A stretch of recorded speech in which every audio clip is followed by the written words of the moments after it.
Hello, everybody, and welcome to another episode of the Laps Down podcast. My name is Andrea, And I'm MJ. and we are so excited to have you guys back for another episode. It is off season, so you might be wondering, what on earth are Andrea and MJ chatting about? And to that, I have to say, we are talking about something that we like to chat in our free time about, and we thought, let's just record it, which is marketing and motorsports. I think it'll be a really fun discussion-y type podcast episode, so we hope you tune in. I have no credentials in this space other than lots of opinions and thoughts, and no proof whether or not my opinions and thoughts are correct. But I share them anyways. MJ's actually like a little bit like credentialed, like she has a degree and stuff. Yeah, I work in social media marketing, also getting my Right. master's in strategic communication with a focus on digital marketing. So You that get being both. said, Yeah, you get both ends of the spectrum, which is yeah. so fun. And there's somebody to check me when I'm completely wrong. So, before we get into it, I just wanted to remind you, if you haven't already, to give us a 5-star review on whatever podcasting platform you're listening to us on.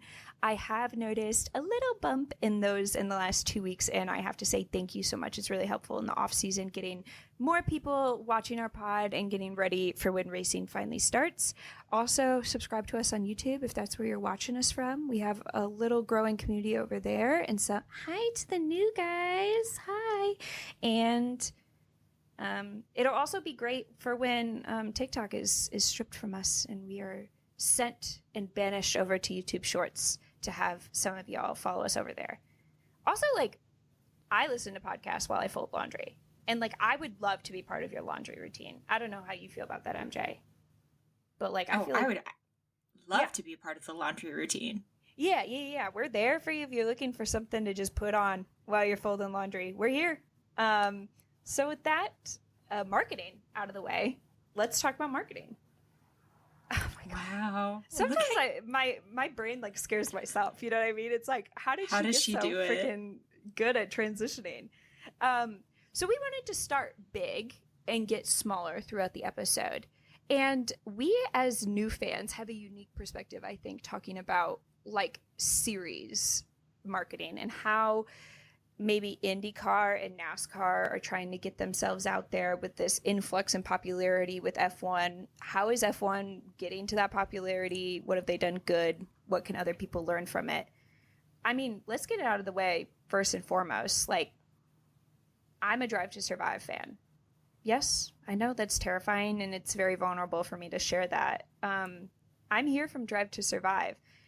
I wonder, like, what your opinion is on the effect of like the TV shows for getting people interested in racing, because it seems like now whenever like these series are like, how do we get more viewers, the first answer is like, well, have you tried making a show on Netflix? And like NASCAR has taken that advice. They're only one season into Full Speed, and I think it's a little bit mixed on whether or not that's actually brought new fans. Sure. You have 100 Days to Indy, which we have opinions on. Where do we start with that? Like in general or specifically 100 Days to Indy? Yeah, let's start with 100 Days to Indy. Like, where do they go right and where do they go wrong? I watched it this year. I thought it was kind of an interesting strategy to just focus on the Indy 500.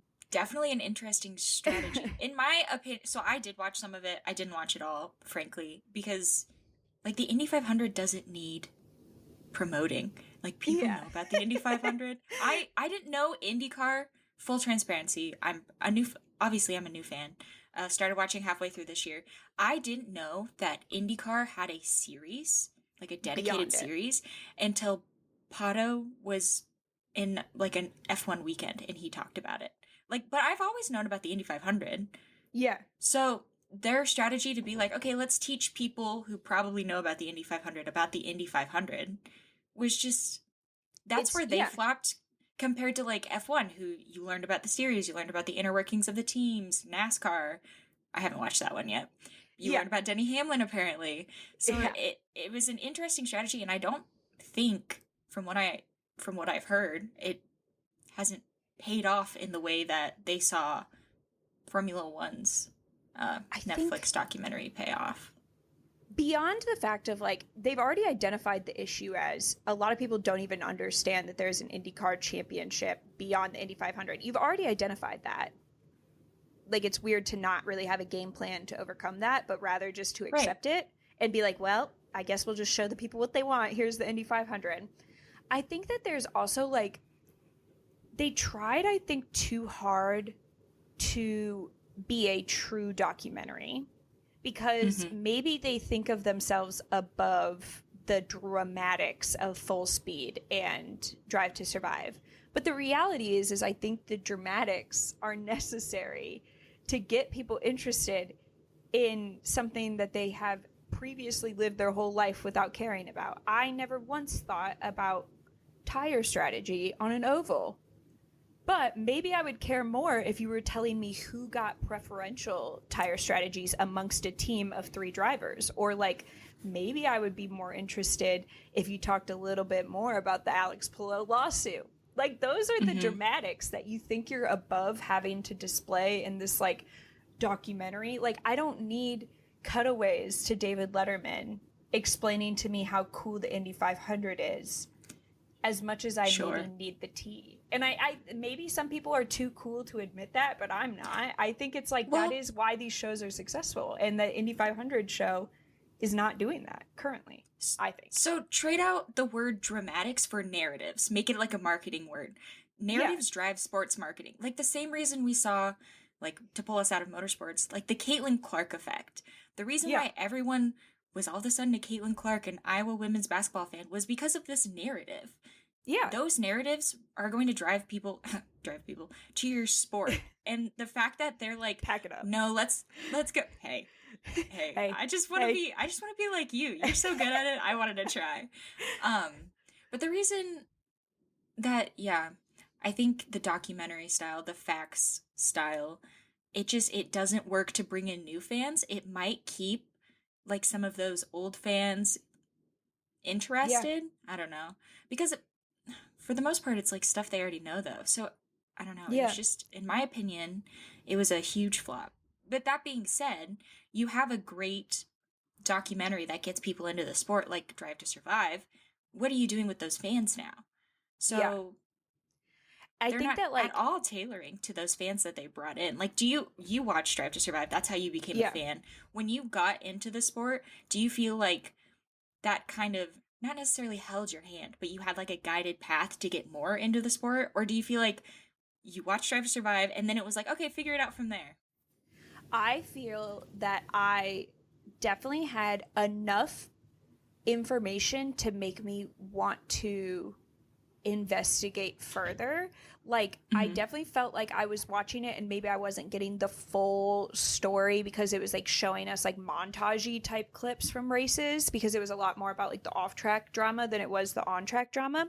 But I knew who the characters were. I knew the existing rivalries. I knew, like, I mean, simple enough. I knew, like, okay, the Red Bull Mercedes, like, drop of lore of like Christian Horner and Toto Wolff. Like, these are characters that like I suddenly was invested in a way that like the 100 Days to Indy, it's not giving me. Like, I need the characters. I need like the rivalries, the lore, in order to turn on the race. Now, one thing that Drive to Survive struggles with is like the global nature of F1, in the way of like, was I ready to watch a race at 3 a.m. in China? You gotta get to like whatever the next level of fan is to get that. But like, I definitely was interested in watching like Miami, Coda, Las Vegas. I think even though people clown on it, the first Las Vegas race got a lot of people interested because of like, this is the first time we're shutting down the strip to race cars. Like, suddenly you're like interested in watching maybe the shenanigans unfold that ultimately did happen. Like, the event was a little bit of a mess, but I remember like getting on TikTok and wanting to see like the updates of like this brand new giant event that F1 was putting on and how it was kind of a shit show. It's kind of entertaining. I also find F1 makes it easy for that transition in a way the other series don't. I just bought an F1 TV subscription oh my God, now I can watch all of the races. I can watch all of the races no matter where they are in the world. I paid them like $80 a year and I am set for the whole season. And they do a great job with the commentators of like introducing people to the next level of F1 knowledge that you don't get from Drive to Survive.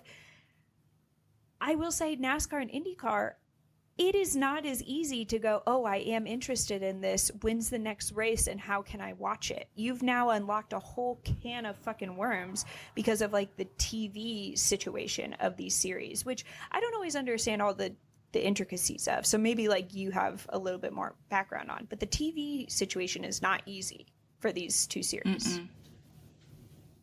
No, like, I mean, I'm already interested in NASCAR and I can't figure out where to watch. It's like split up this next season into like 3 different services. Streaming? Have you seen that? Yeah. It's like, it starts with like Fox. It's going to be on Fox. And then I think it's on Prime. Yeah. And then I think it switches like to a secret third option. Yeah. So it's like, they're marketing it on a streaming service. They're like, okay, we're going to make Full Speed. We're going to get people hooked into these narratives. And then while they're enjoying that, the luxury of that streaming service, we're going to be like, hey, if you want to find our sport, you just have to catch it somewhere. I don't know where it is. You're going to have to find it. And I think that's insane. And I don't know. It's like very ingrained in a very antiquated thing of cable. Like, I don't pay for cable, and I don't know a single person under the age of 30 who does. And yet those are the fans that they're like trying to reach. I think it is interesting, like, how limiting that is to people giving a shit. You have like a very limited attention span once they stop watching Full Speed or 100 Days Indy or Drive to Survive, and you need to find a way to convert them from that to watching your sport almost immediately.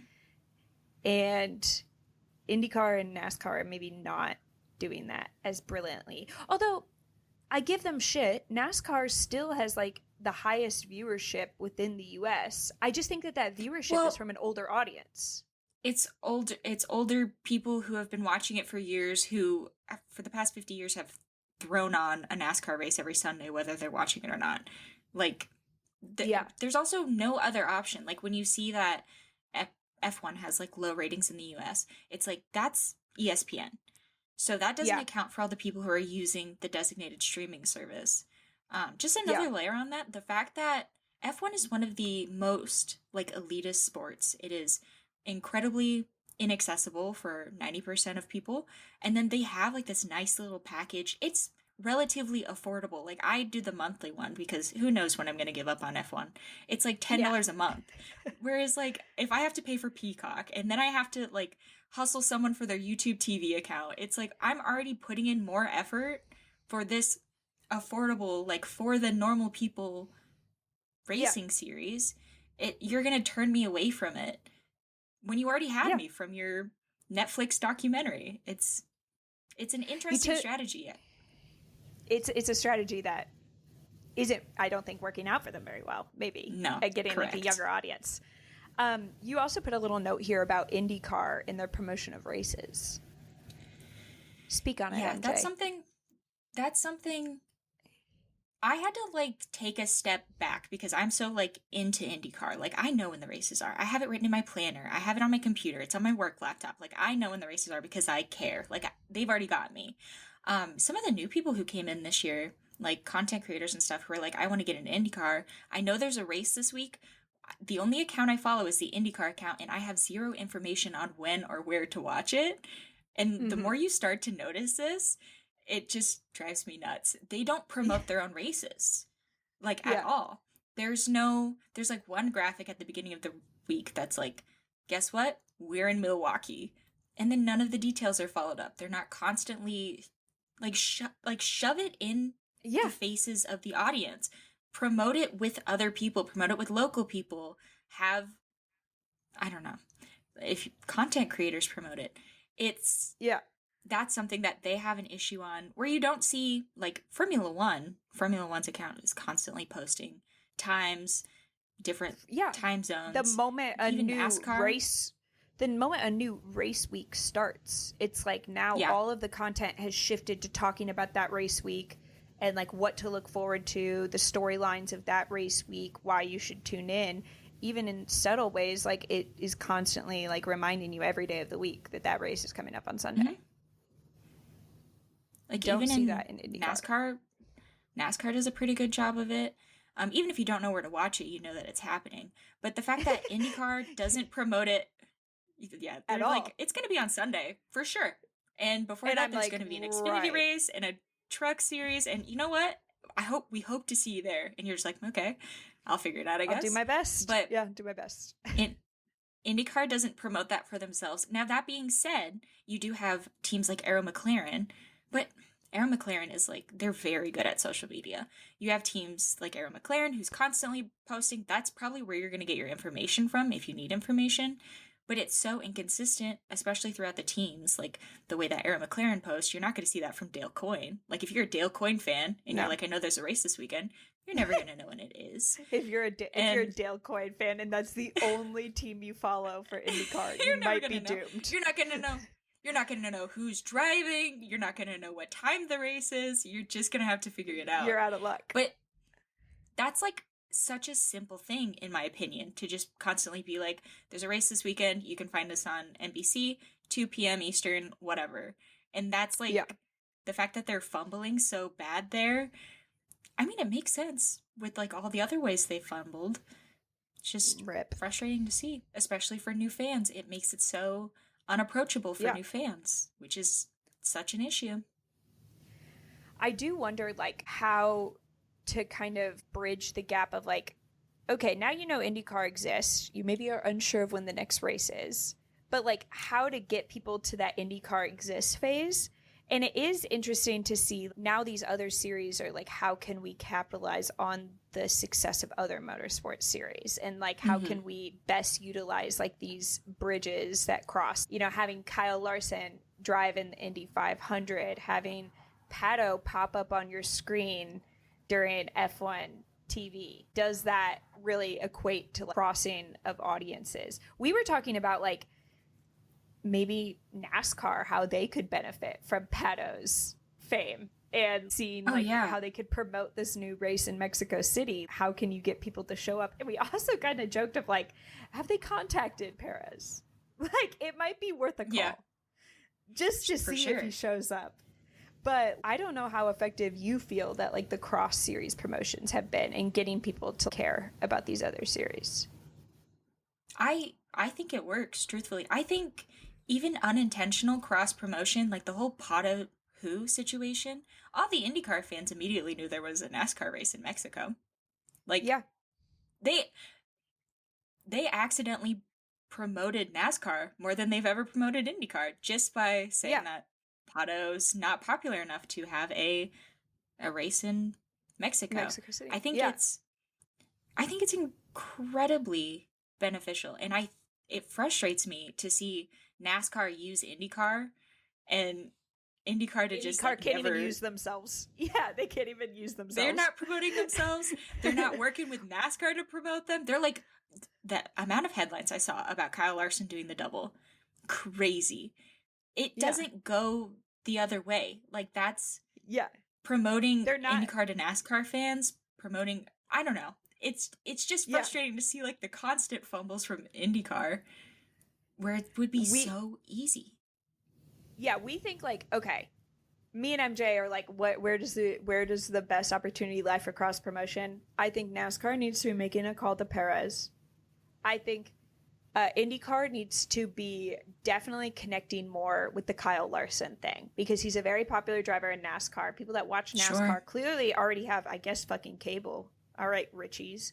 They already have cable, so they can tune in to IndyCar. They have a 401k. They have a retirement. They're in a different plane than we are.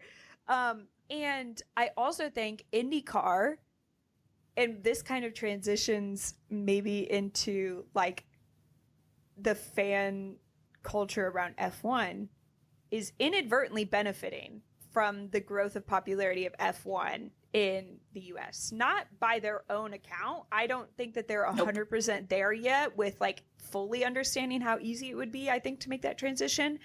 But you have an exponentially growing population of people in the US interested in open wheel racing.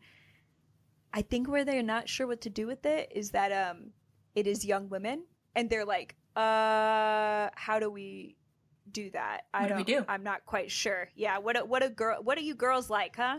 They have no idea how to connect to an audience that they have never even attempted to connect with before. So like the best way to do that is through social media. And I guess we can talk about who is doing good at social media and who is doing poor at social media. I think when we're talking about young people, something that's been pissing me off lately is the AI. We got to talk about Absolutely. The AI.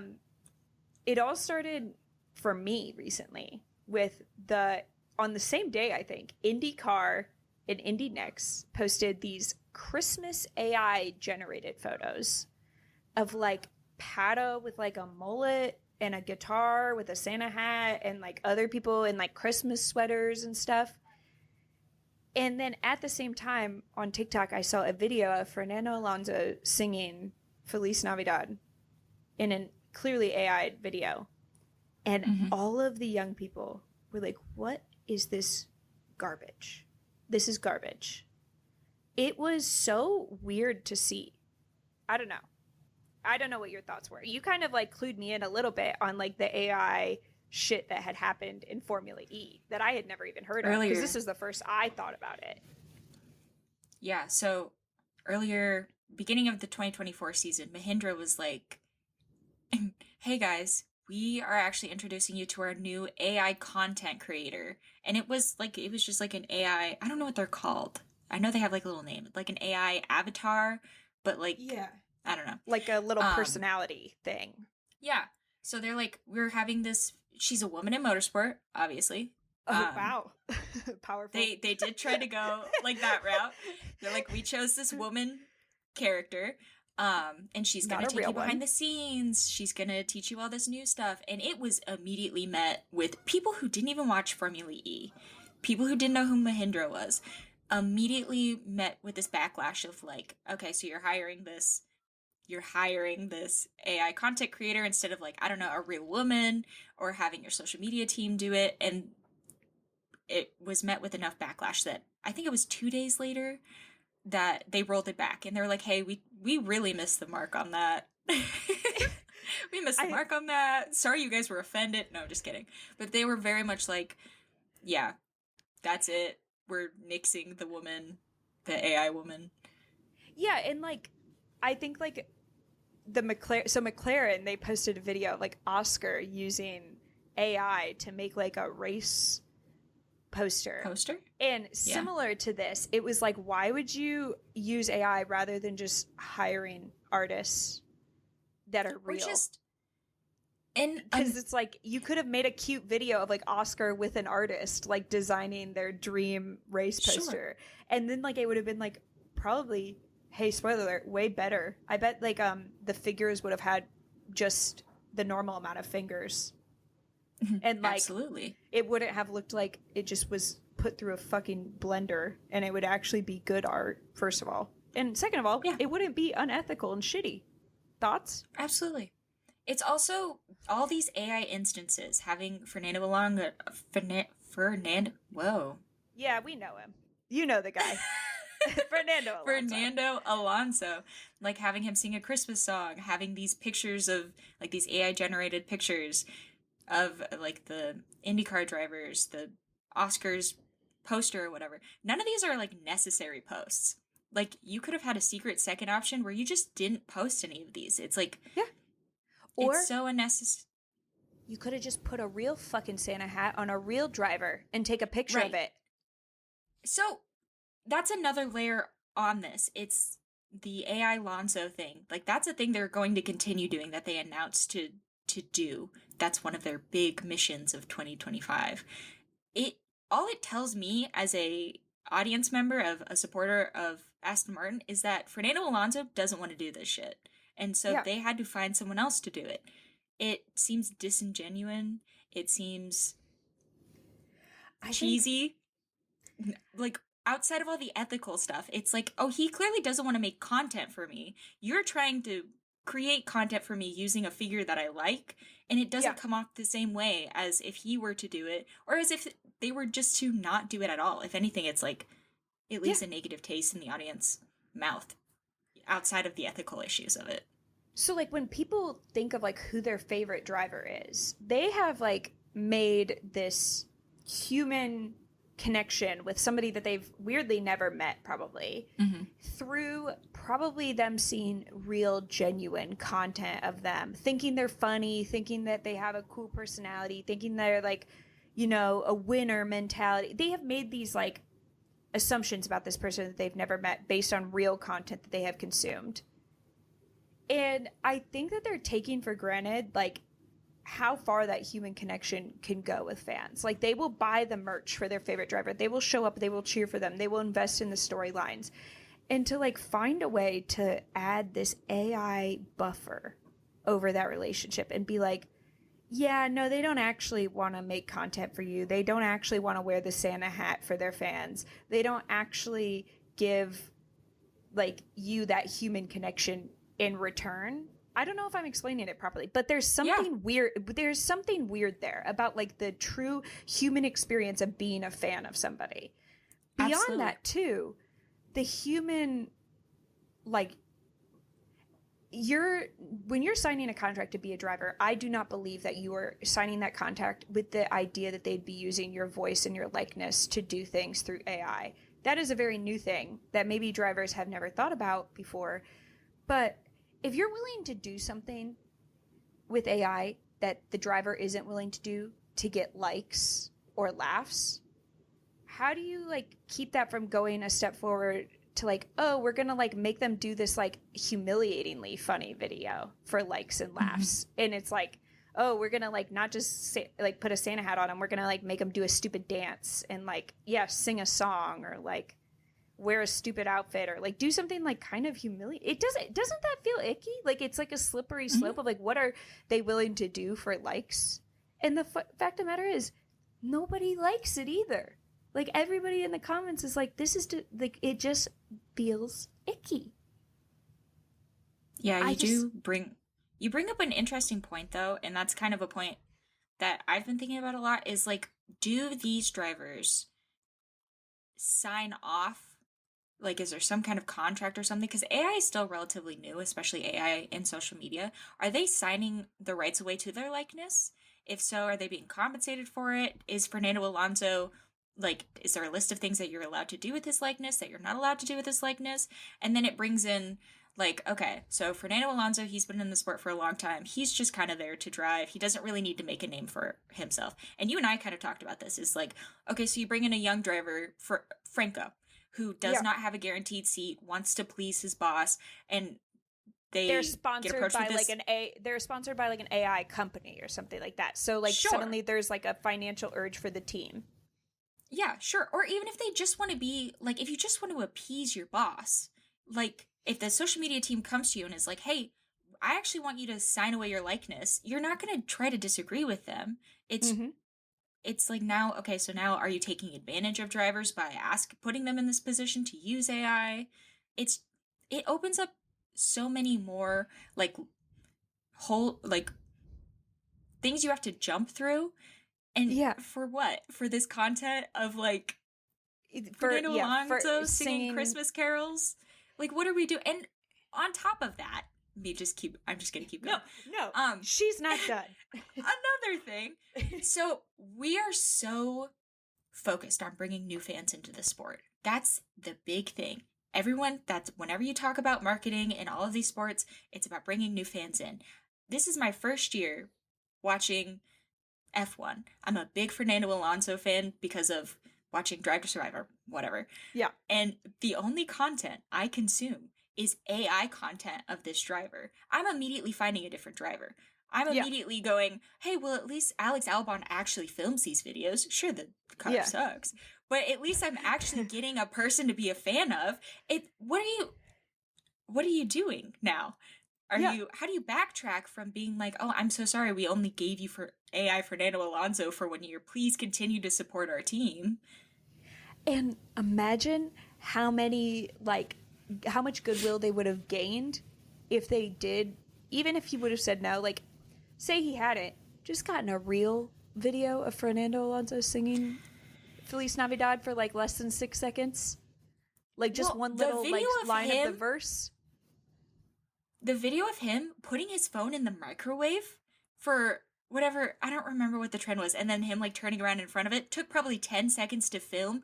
Millions upon millions of likes. Insane engagement. People who aren't fans of Aston Martin were reposting this video. Like, yeah, if you want to make low effort content, include the driver, include the human being that you're trying to market to people. I don't want your robot. Most fans don't want your robot. I don't know. It's interesting, and I wonder how long it's going to last. Well, I think the one thing that could set these teams back from the AI, and something that I think will be an unfortunate consequence of this, are they not kind of giving the A-OK then for fan use of AI of these drivers? I mean, you and I have talked before about some fans already doing online sexual harassment, I would say, using AI voices and stuff of the drivers that they have trained using Drive to Survive clips or something like that. That already exists, and that will probably always exist. But is it not kind of adding to the problem if you've already indicated that your team is fine using the likeness of these drivers to do whatever they want? It kind of like in a way signs off on it inadvertently. And maybe if that were to be enough of an issue, then maybe drivers would start writing in their contracts what they can and cannot use their likeness for, whether they can and cannot use AI. Because now the drivers are going to have to deal with a whole world of people using their likeness for AI for a lot less innocent purposes, I guess I would say. And like, I think that's an unfortunate consequence of it, but definitely something, I guess if you are for some God who knows why reason social media content like manager for a team or a driver or a series, and you're listening to this podcast, don't venture into the AI. Like, give it the time to sort itself out. It is too new, and you are opening a Pandora's box that you should avoid for little to no gain. Nobody is watching this AI fucking video of Fernando Alonso being like, wow, I'm really interested now in Aston Martin. Can't wait to tune into the next race and cheer for Fernando. Right. It's a lot of loss for, I think, no gain. Yeah, I would have to agree. So that's MJ and Andrea official stamped approved advice. You're welcome. Ditch the AI. Yeah. Ditch the AI. We're giving this advice out for free.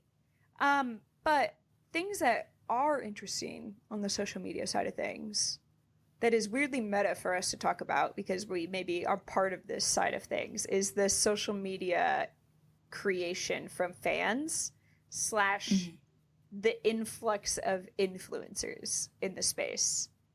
And I guess how are series effectively using? Let's talk about the good first, how they're effectively leveraging content creators, both within motorsport content creation and not.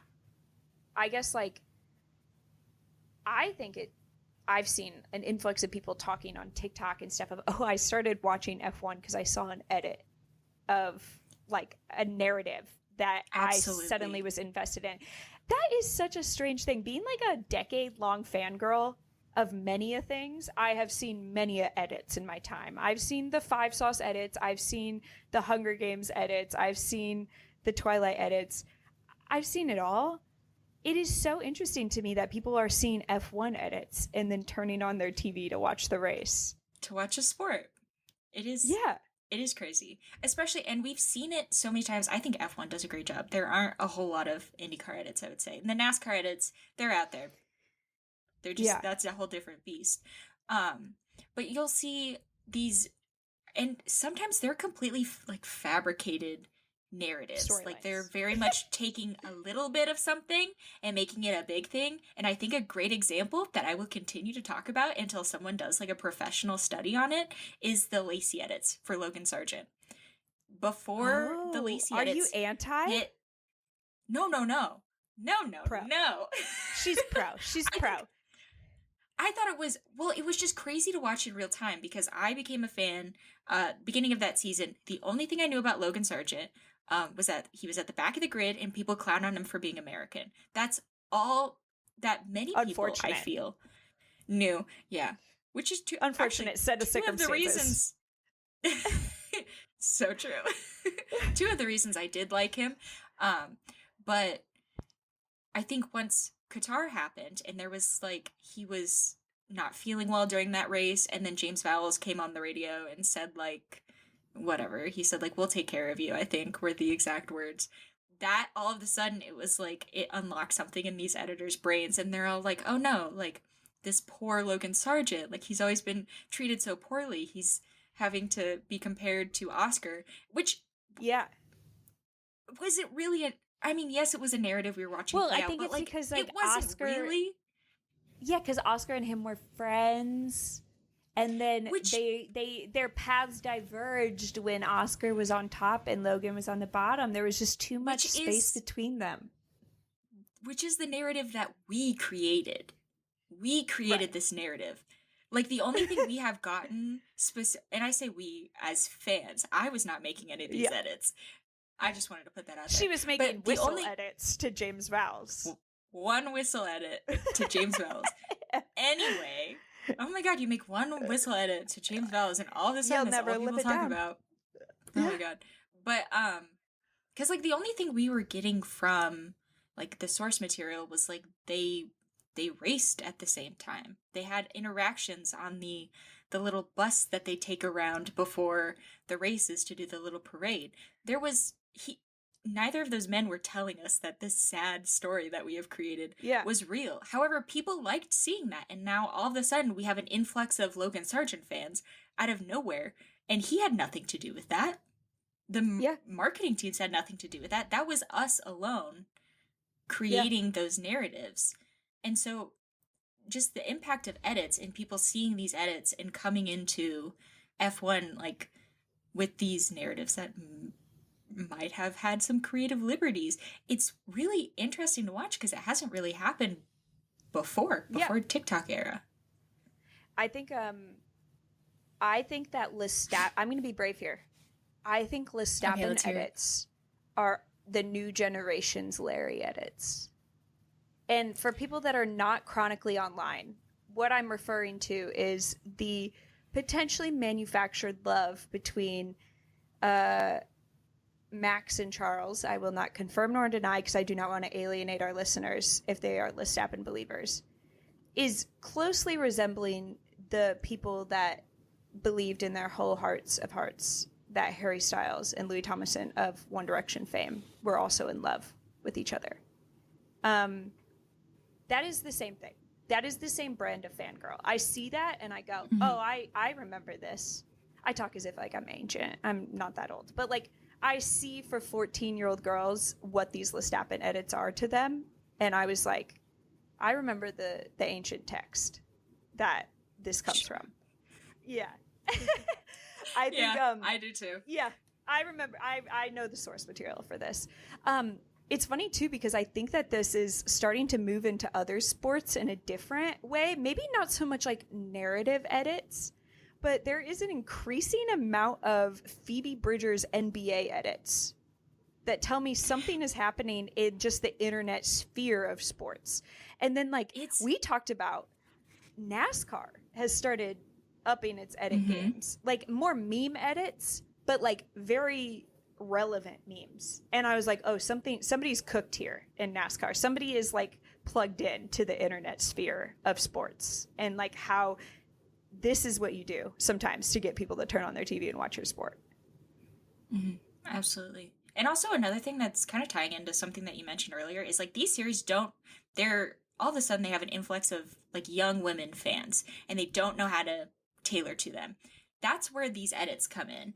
Like they're tailoring to themselves, which is kind of interesting because this kind of opens up the door for like the fangirl thing. Yeah.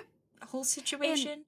But then the thing about like being a fangirl of like One Direction when like the Larry edits were around is like all of a sudden they're learning about sports. Like all of a sudden they're able to recite the ancient stats of whoever. And so it's really interesting to see how like it started with a Seb and Mark Webber edit, and now they're telling you about like their stats as drivers and how they're they stack up to each other. The races. They're telling you who overtook who in turn 3. It's crazy, but it's also like, how long can these fangirls sustain themselves without ever being acknowledged by the sport, like, the motorsport series that they like? You know, and that actually brings up an interesting conversation that happened. It feels so long ago. Is if the sport understands what's happening and doesn't actively put up barriers to them existing. There was talks about when F1 used to be the sort of sport where you couldn't even upload a clip of an F1 race onto YouTube without it getting copyright claimed. Or you see that same conversation coming back when F1 starts sending out cease and desist letters to content creators who have F1 in their username, or like podcasts that have branded themselves as F1 podcasts. And everybody said, you guys have no idea what to do with an audience of fangirls. And that is like one of the worst things you could do, is start placing barriers to these things existing. And I think they actually, it kind of seems like they pulled back a little bit on it. Like they were ready to hardline against content creation related to F1 because they thought, oh, we're too elite for this. We don't need you guys using our names and your Instagram handles. And it's like, actually, this is exactly what you need. And if I were you, I'd probably put the brakes on that. And it kind of seems like they did, right? Or maybe I'm wrong in how I perceive that whole event unfolding. I mean, I think a little bit they rolled it back. I think the bigger issue was like they didn't want people making money off of F1. But then it kind of, the issue with that is they sent out the cease and desist to a lot of creators that were very loved. And now all of a sudden it felt like an attack on the creators that they very much loved. And so I think that's a little bit where the issue came from.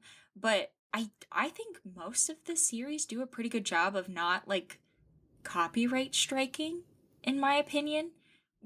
So I hope it's because they acknowledge that they are directly benefiting from these edits, from these clips, from these compilations of crashes or whatever on YouTube. But it will be interesting to see, especially like with the new Fox deal for IndyCar, if that'll change, or if anything ever changes with Liberty Media. I hope it doesn't. But also, I have to expect the worst from each of the series at this point. Yeah. You just have to assume whatever you don't think should happen. There's a good chance that there's somebody in a boardroom putting that together right now as we speak. Writing it on a whiteboard, going, what if? Hopefully they listen to this episode first. You know what I mean? I would hate for them to make such a silly mistake. Talking about creators, can we unpack an age-old debate here, MJ? Can we put the official laps down statement out there? Why they invite creators who are not motorsport creators to events? I think it's time. I think it's time for us to have this talk. Every time there is a United States Grand Prix of any variety, the Miami, the Las Vegas, the COTA, not really COTA as much, but there are people who are invited to visit garages of teams, to like hand out the pole award at like the ceremony or whatever, to film content all around F1 weekend. And sometimes these creators are not very likable people, but they have millions of followers. And everybody goes, sure, why won't they send me with 1,000 followers on TikTok instead? Why don't they send real fans? And me and MJ are here to tell you exactly why. Go for it, MJ. Drop some marketing knowledge. So that, I mean, obviously that sentiment, and especially like as content creators, that sentiment of being like, why aren't they sending like real F1 content creators, it's actually really just a problem in F1. Like that's totally valid. Like I get pissed off when I see someone who doesn't know anything about or like care specifically. I don't care if they know anything. Someone who doesn't care about F1 go to a race when I was like, okay, well I couldn't afford to go. So like I wish that was me. But the reason they do that, the reason that they choose influencers or content creators with large audiences that may not make motorsport content is because they're trying to reach out to those audiences who have never heard of Formula One before. All of a sudden they're seeing their favorite beauty influencer go. All of a sudden they're seeing their favorite fitness influencer go, and they're like, oh, okay, so you're putting a little seed in those brains to be like, okay, F1 is this thing, someone who I love likes it or had a fun time there.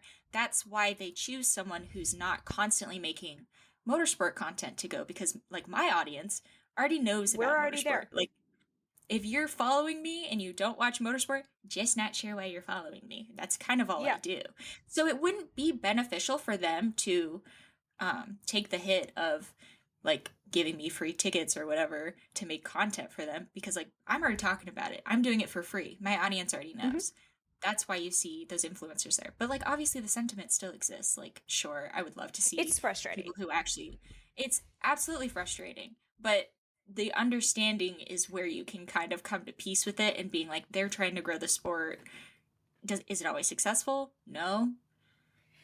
And it's like they're also trying to sell a image of F1, I feel like sometimes. Correct. Like by sending the fashion girlies and the beauty guru girlies, the Alex Earls, those types of people, they're selling the luxury image of F1, which is another aspect to the sport. Half of it is the racing, half of it is the luxury of it. They want people to think about yachts when they think about Monaco.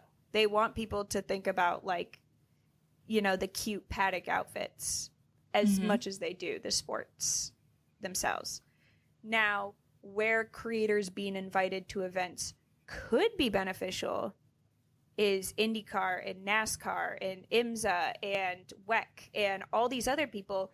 They could use these motorsport content creators in a way that F1 can't. How do we get people from one audience to another? Exactly. Because you're trying to bridge those gaps, especially because none of those series like brands themselves as like an elitist sport the way that F1 does. Like that's F1's thing is like, yeah, you can watch us, but you can't be us. That's always been F1's thing. NASCAR is like, we're every man's, even though whether or not that's actually true, that's like kind of their brand. So when they bring in content creators who only make like F1 content and we're like, hey, look, I live in America. Here are all these American motorsport series that are incredibly accessible and that have elements, of F1 that you may love. That's where they grow. That's where they grow. The community grows. I think IndyCar does a really good job of it, especially not to praise again Arrow McLaren, but they do a really good job of inviting. Well, actually, you know what? McLaren throughout all their series does a really good job of inviting creators, especially like Formula E, to be like, here's a series that's accessible. Formula E was all over my For You page last year. And it was creators that make F1 content being invited to the London or the Portland race for Formula E. That was a clear, distinct effort that they were making, and it was working. It worked, to be honest, really well. Did not give I don't even think I 100% knew Formula E existed, to be 100% transparent. And then I was like, what is this London Grand Prix? What is this Portland Grand Prix everybody's at? That is effective use of social media creators. And you see it like still, oh, absolutely. And you see it still to this day. Like the creators who went there had such a good time, were put up so well by Formula E, had such great access. They're still talking about Formula E.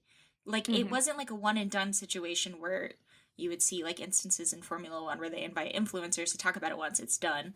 Formula E made these like great relationships with these creators, and it's going to continue to help them flourish their sport because they took all these efforts. And I really want to see IndyCar and NASCAR do the exact same thing and kind of manage that content creator series relationship so that it just like it's the gift that keeps on giving, frankly.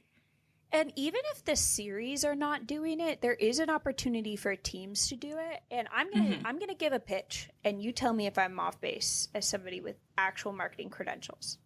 If I were an IndyCar or NASCAR team who maybe wasn't Arrow McLaren, because they already do this, I would be partnering with creators, because you need to I can feel the shift as like a fan myself of people being interested in F1, wanting to get into IndyCar, wanting to get into NASCAR. Me and MJ have tons of people reaching out to us saying, I want to get into IndyCar, I want to get into NASCAR. the best way for them to get ahead of this is to create sentiment with fans that you want to be a fan of my team. You want to be a fan of my drivers. If Arrow McLaren is the only team people know about right now in IndyCar because they have Pato O'Ward and people just know McLaren because they know F1, that is, I think, a failure on all the other teams with peace and love.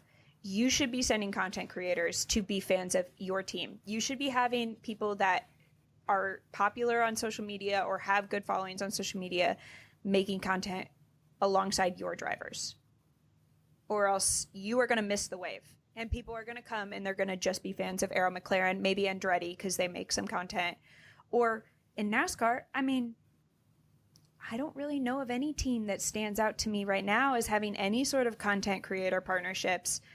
Nobody gives a flying fuck about your team if they don't know they exist. And if they want to be fans of NASCAR, you should be begging for them to be fans of your team. Just saying. Am I wrong? Am I off base? I don't know. No, I think you're absolutely correct. I think it's so frustrating to watch Arrow McLaren do it so well. And like I know they're copying, so good. It sucks to see them. Well, no, I love to watch them thrive or whatever. But like copying's not allowed, obviously, in like elementary school. Like you can't cheat off somebody's test. If you see someone who's pulling a really good strategy, who's constantly inviting creators, who's constantly having, like, when you go to an IndyCar race and you look out into the sea of fans, you are going to see so many orange jerseys because that's who people know. So I'm like, at this point, I'm begging the other teams, copy what they're doing. Like, invite some creators. The creators, most of the time, especially if you choose the right ones, like if you take the time to like look at what the creator makes, to talk to them or whatever, you'll find people who are excited and willing to make content, good content that puts your team in a good light. I don't know what the issue is, whether it's like some of the IndyCar teams just have like an older generation running their marketing and they don't really kind of understand the content creator situation, or whether they're not interested in like wasting money, I guess. Like, I think it's like, okay, if I were running a content strategy for a team with somebody that knows nothing, keep in mind, I would find people that are already potentially going to go to the race who are a content creator and say, I will pay for your ticket. What's that? Like a couple hundred tops, depending on what the race is. Max. Yeah. I will pay for your ticket. I will invite you into my garage. I will give you the little photo op with the headphones. I will show you what our car looks like. I will let you shake hands with our drivers and make a little video meeting them or something like that. That in of itself, I think, pays for itself. I mean, half the battle is name recognition. If I don't know the name of your driver, why the fuck would I be rooting for them? So if you can give me a video of somebody who I already follow who does motorsport content going into the fucking Joe Gibbs Racing Garage and meeting Christopher Bell and then looking at their car and then like taking a little picture with their headphones on, and all you did was pay for their ticket and give them access, that's all you need to do to get the content. And maybe like for some people like that are bigger content creators, it would involve like hotels and flights or whatever. But like, you don't need that big of creators to accomplish this. That's the thing, is like the reason on social media, and I'm going to speak directly about TikTok because that's where I operate as a quote-unquote content creator. It's like a personality-based thing, allegedly, in Minecraft. It's a personality-based thing. Like, the people I follow on there that are content creators, I like them, and I like the things they like because I like them. So, like, if you were going to go into 2311 or something and be like, I love Tyler Reddick, this is my team, I had this great time here. I have said that, yeah. Sure. But because I like you and because other people who follow you like you, all of a sudden there's going to be a little soft spot in their heart for this team. Maybe they're going to pick up merch or something. It in turn pays for itself. You don't have to have a giant, 100,000 following. No. It just has to be people that people like, people that people engage with. You have to bring those personalities to showcase your team. And I don't know, a lot of teams aren't doing it. Maybe they'll do it. Maybe one day they'll do it. But yeah, I think like I totally get like money and marketing is like, where are you going to spend it? You only have so many resources. Mm-hmm. I think if you are an F1 team, maybe your money's going towards Mr. Beast. If you are a IndyCar team or a NASCAR team, you do not have to do all that. It is really not that difficult. It is really not that hard. Throw a couple $100 every other race towards this audience, and it'll take you so much farther than a fucking commercial will. Yeah. All you have to do, even like find someone at a race and be like, hey, I know you're a content creator. Can I give you a tour? Yeah. Here's this hat. Do you want to meet our driver? That you're not, what are you paying? Time? They're already there. At a certain point, I can't like take money as an excuse. Like, you guys are not losing money on this, frankly. And if anything, the return is worth the so-called cost of it. So get on it, guys. Those listening. And I think that the people that are doing best at this right now is Formula E. And if you are a WEC, an IMSA, a NASCAR, an IndyCar, and you're trying to figure out how can I capitalize on this increased popularity of motorsports generally, go over to like Andretti Formula E or whatever. They were doing content with content creators, and it did wonders for them, I think. I don't know. I don't have the numbers, but that's just what I think. So that was our plug for influencer and creator marketing. I'm curious to see how it switches if TikTok were to no longer be a thing in the United States. It's going to be crazy, especially for those American racing series who no longer can reap the benefits of people making free content for them. Yeah. I'm just saying you should also be looking in different spaces, maybe, because you're right now getting a lot of benefit. Like, IndyCar is benefiting so much, undeservedly, maybe so, from the increase of IndyCar popularity on TikTok. I do not know if that's going to transfer over to Instagram if they do not put a little bit of effort into it. So, like, maybe y'all should try just a little to connect with the Instagram long form content creators on YouTube. Like, I would look into it if I were you. Just saying. The last thing that we kind of getting down into the weeds is drivers. We've already talked about like name recognition goes far in merch sales and sponsorships and getting people to, even just when they're watching the TV, like kind of secretly root for you. And some drivers do really good at social media, and some drivers do nothing on social media. And I'm curious, like, who you want to give your MJ props to on the social media game. Who does it best? Pato. I mean, he carries multiple series. He was carrying NASCAR for a minute. Pato has the world on his back right now. Just insane. Did you know that he paid for IndyCar to be broadcast in his... Did you know that?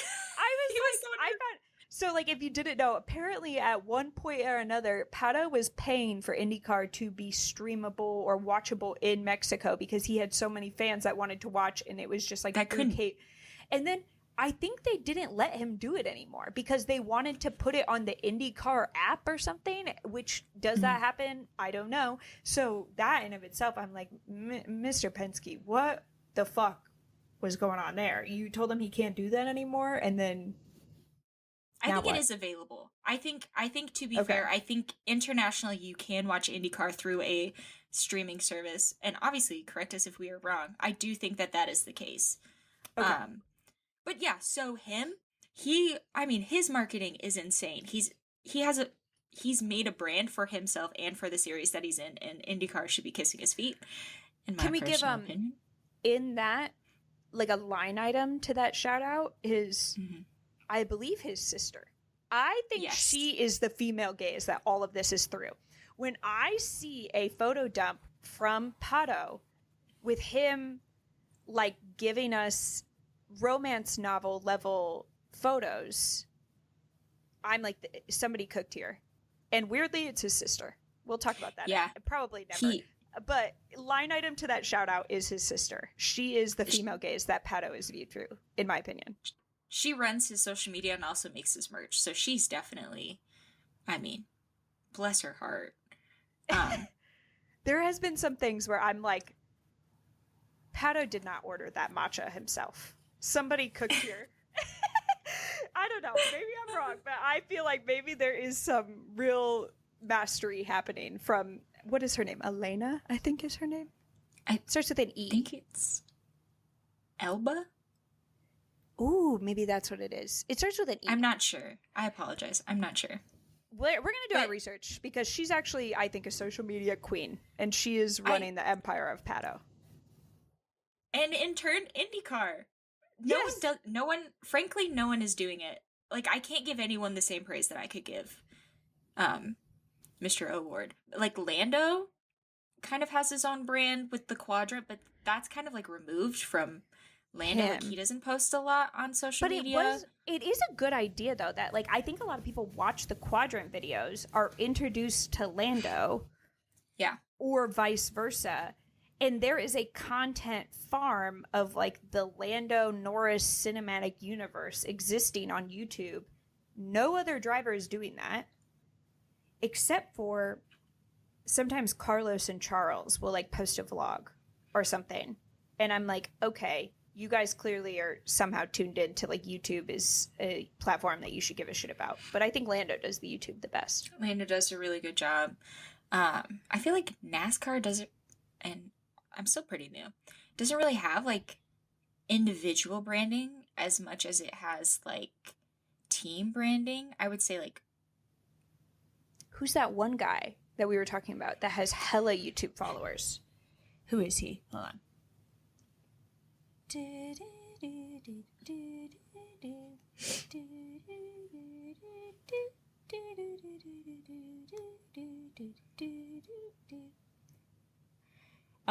John Nemechek has... John Hunter Nemechek?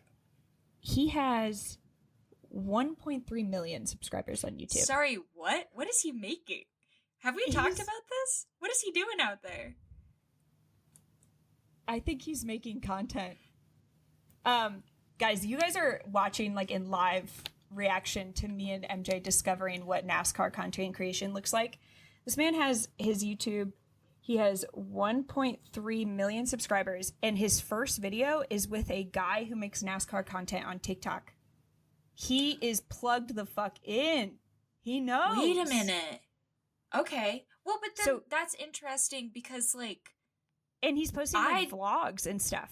And, like, here's, like, vlogs of, like, his, like, Chicago street race. Like, I think I've seen him, like, make, like, other videos. And he has, like, videos with, like, I think his girlfriend. This is, like, the personable content that people want to see from drivers.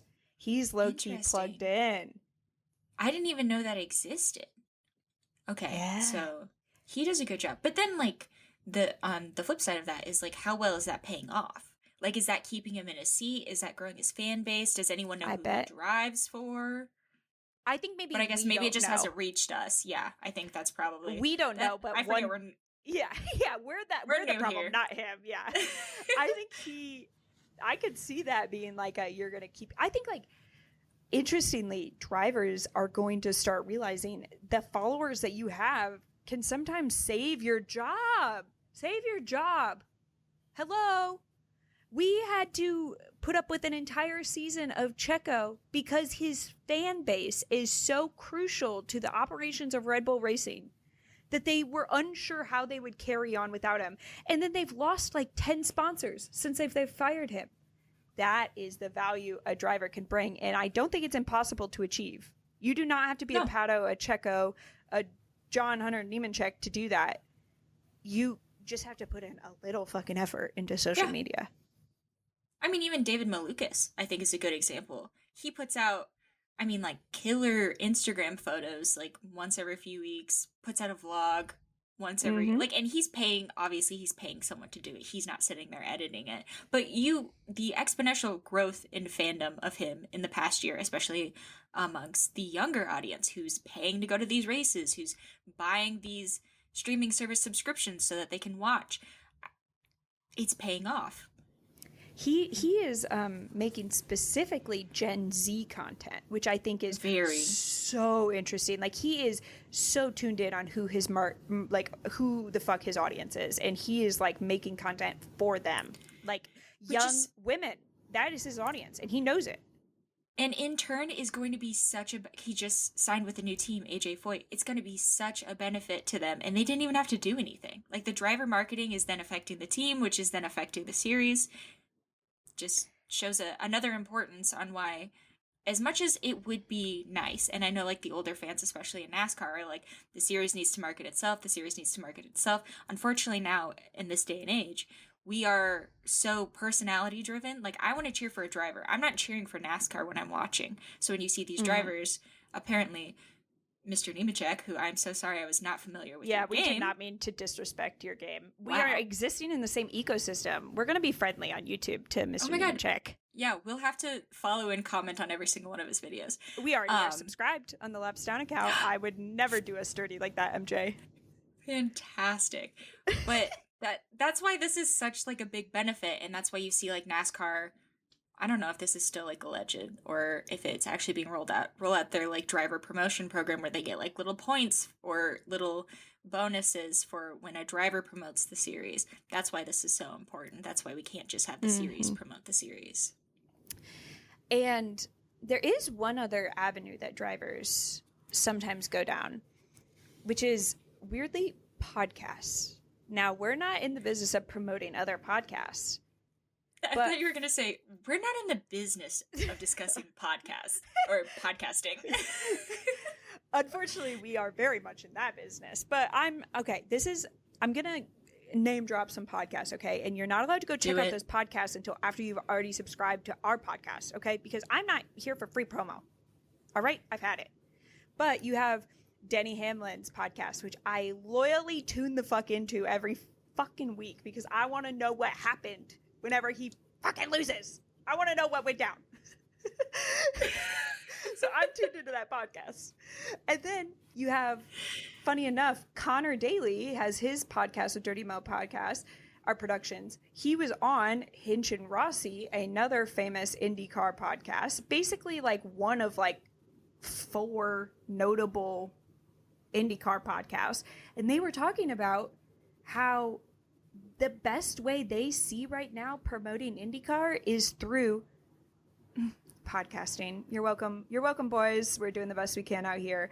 But like content just generally about IndyCar, YouTube, podcasts, like social media, they kind of were talking about how hard it is to find sponsorships as drivers, how IndyCar is a tough sell at the moment because they're competing with NASCAR, with F1, with fucking basketball or whatever else people can pay to sponsor instead. And the only way that's going to change is if people continue to talk about IndyCar and they see like that as the lifeblood of them getting sponsorship money, which in turn is the lifeblood of the sport. And I called MJ and I said, we are saving IndyCar. No, I didn't. I walked into that executive room and I said, I want to do something big. A little Debbie Ryan shout out for the fans. But like, it was kind of like noticeable the gap there between maybe these different series. And weirdly, NASCAR and maybe IndyCar are like existing a lot in the podcasting space, maybe less in other spaces. But I do think that that's interesting. Like, I do tune into these drivers' podcasts. Maybe if I was a driver, I would be like, works for Rossi, works for Daly. Maybe I should start a podcast. Okay, I'm going to preface this by saying you need to have something worth saying. And you can not be weird. If you're weird and have nothing worth saying, don't start a podcast. Do not take this advice. It's going to make it worse. It's going to make it so much worse. You're going to say something horribly problematic, get canceled, and lose your entire career. Do not buy a microphone. Drop the card. Do not buy the microphone.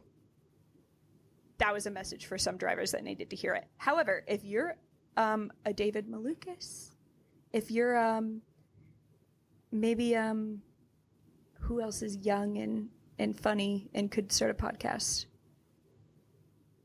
Rats, is that all we got? Shoot. You don't have to be young and funny to start a podcast. I'm sure. Yeah. Like, there's some people that I want to hear from. Like if Christopher, not that he would have anything to say, but if he had a podcast and was telling us about what happened when he rode the wall, like, that would be interesting. Oh, that'd be delightful. I would totally tune in. Yeah, it's, like, in the same vein of, like, start your own podcast. Like, don't be afraid to go on other podcasts. Yeah. Like, don't be afraid to put yourself out there, guys. Well, some of you. Yeah. Some of you do not. Yeah, you should be very afraid of putting yourself out there. But some of you, maybe not.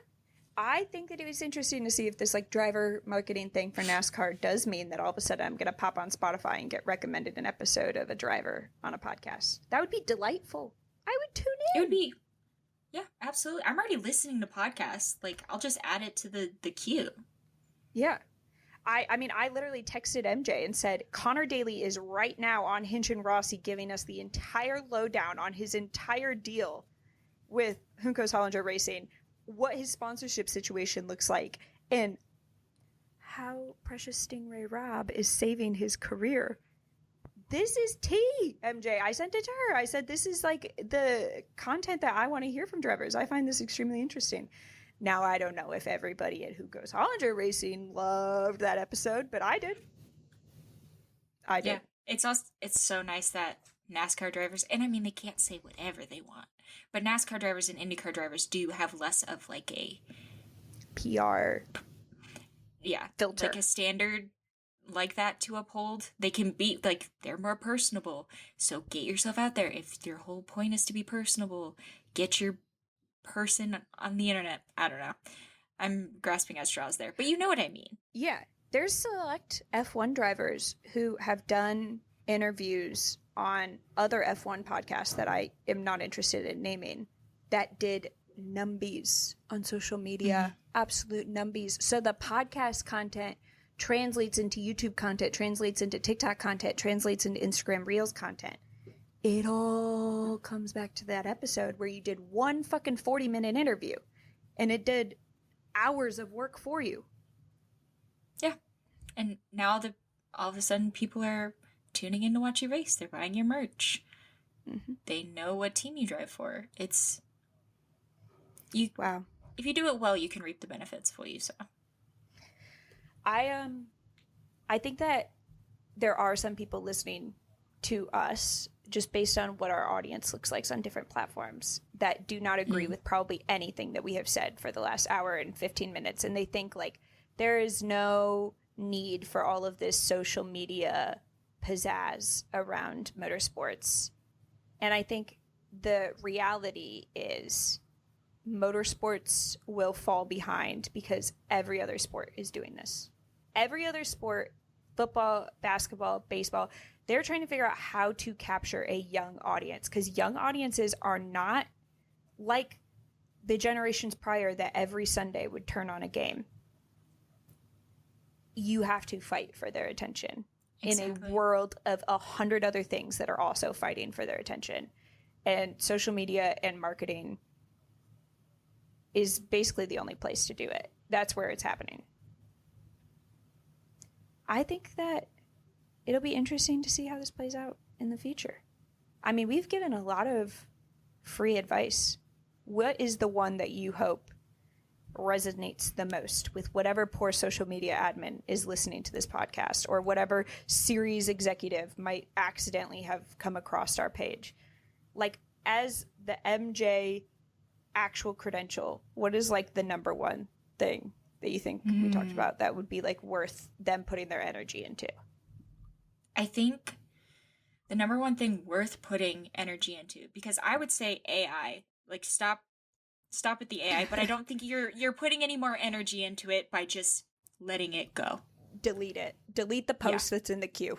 Don't post. Put no energy into that and instead put energy into the content creator space, into working with people who are excited to talk about your series, to, I don't know.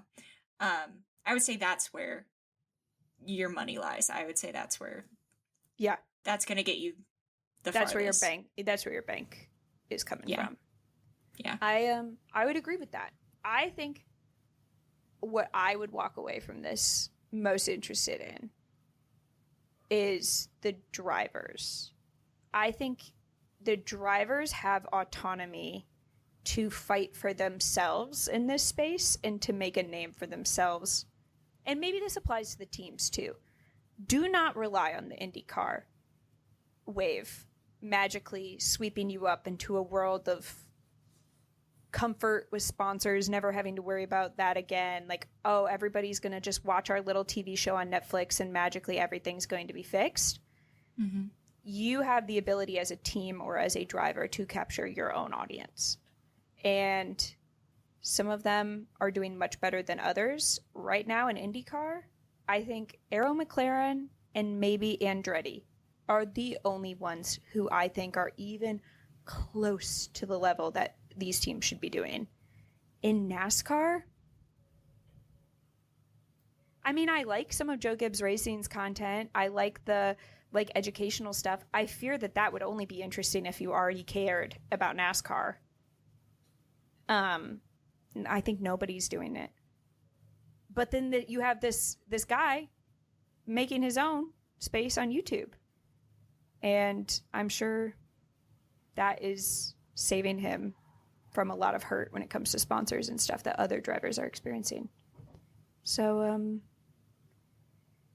yeah, if you are listening, your invoice will be in the mail. It's actually not free advice. This was all on the clock.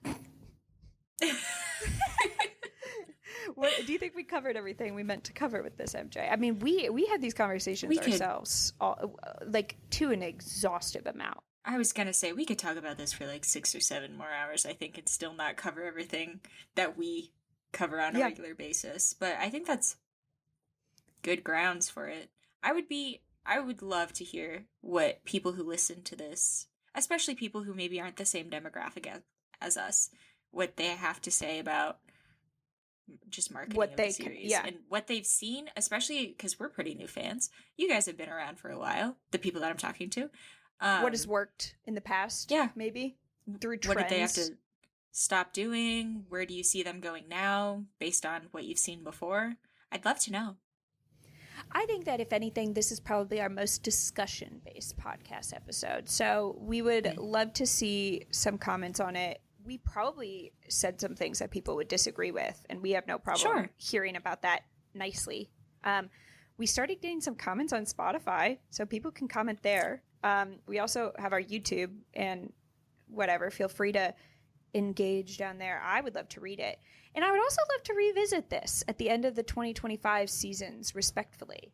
I would love to see if at the end of the 2025 IndyCar season, we feel differently. We have a new team coming in with Prema Racing. Maybe they will have some radical, I mean, they already use social media so much in their other avenues of racing. That's how their F2 drivers and stuff are popular before they even get to F1.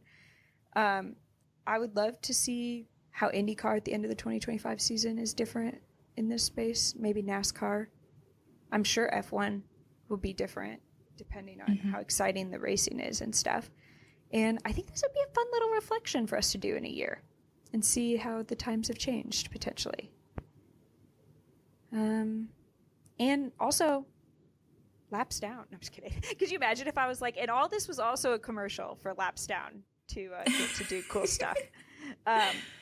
But we're going to be at the Rolex 24 in Daytona in a couple weeks, and we will be making YouTube videos about that. We'll also probably talk about it a little bit on the podcast. So this is also a way for us to plug that. If you're not at all interested in 24 hours of at Daytona, you're welcome to get interested.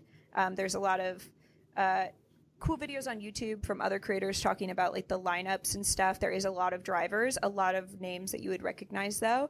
And also you can maybe look at Petit Le Mans or actual Le Mans as other ways that these 24-hour or long endurance races have run in the past, if that's something that you are interested in getting a test run on before the Rolex race. We also are going to be watching Formula E next week. And me and MJ are going to be talking about Formula E because I watched the first race.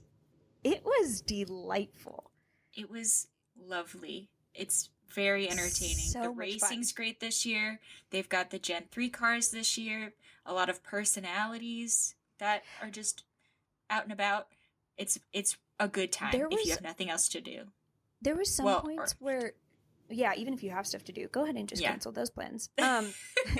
There was times where the TV production couldn't even 100% keep up on like the side of the screen with all the overtakes that were happening. Like they couldn't even keep up with all of it. And it's also free to watch. If you're in the US, you can watch it on the Roku channel. There is other channel listings for different countries that are also, like, a big thing right now is that Formula E is free to watch, no matter where you live. To my understanding, it is free to watch. So check that out. And next week, we can all discuss together our Formula E adventures. I will also say you don't actually have to know that much about it. I think they do a good job of keeping you updated. I'm not 100% sure on how like all the power-up shit works, but like that's okay. We're going to learn together. Highly recommend you watch the Formula E race so you can tune in next week and follow along with us and we can talk about it. I think it'll be fun. Okay. Bye, everybody. Say bye, MJ. Okay, bye.